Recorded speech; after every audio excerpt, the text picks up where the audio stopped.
SCP-179-FR est une pratique communément désignée comme chasser-cacher qui peut être réalisée par tout enfant sachant parler et sans réelle limite d'âge. Les critères de sélection semblent se baser sur l'innocence et la maturité de l'individu.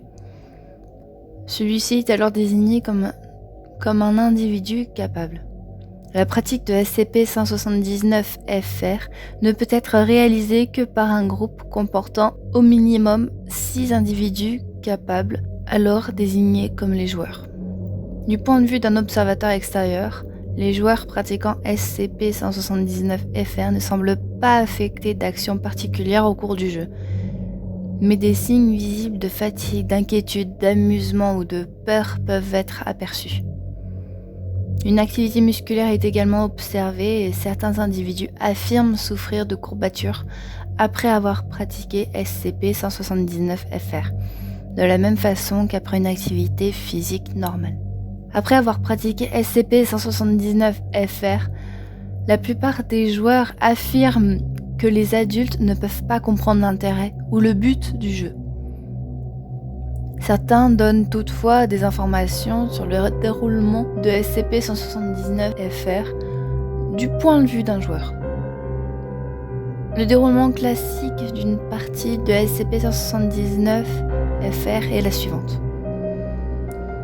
Les joueurs se disposent en cercle assis ou debout.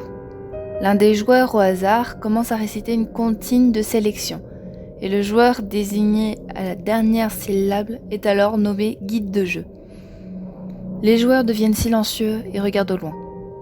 Les joueurs se rassemblent sur le terrain de jeu qui comporte toujours une grande maison rurale de style européenne, vraisemblablement identique à chaque partie, un grand terrain parsemé d'arbres, une grange en pierre qui n'est pas présente à chaque partie, une petite cabane en bois, située à quelques dizaines de mètres de la maison, à l'opposé de la grange lorsque celle-ci est présente.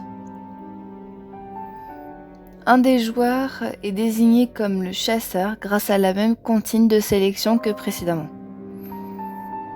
Il doit se rendre dans la petite cabane en bois pendant que les autres joueurs se cachent. 2 minutes plus tard, le chasseur peut sortir de la cabane en bois. Son but est alors de chercher les autres joueurs et de les neutraliser. Ce qui inclut les mettre au sol, leur faire prononcer la phrase « j'abandonne », les blesser, les faire perdre connaissance ou les tuer. Une fois tous les joueurs éliminés, le jeu est terminé et les individus se réveillent.